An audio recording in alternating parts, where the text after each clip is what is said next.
Welcome to Commodities Podcast. This is 𝗀𝗍𝗶𝗵𝗃 from Sharekhan, BNP Paribas. Today we have an update on silver.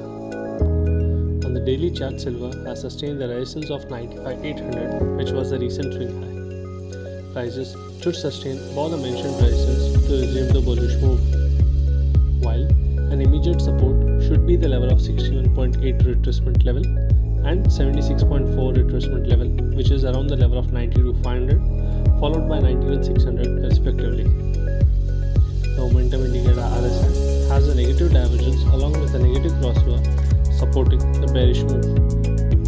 Thus, any rise should be seen as a selling opportunity to target the level of 91,600 with a reversal only above a close of 95,800.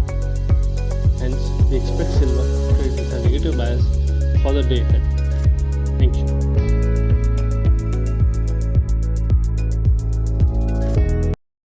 Investment in securities market are subject to market risks. Read all the related documents carefully before investing.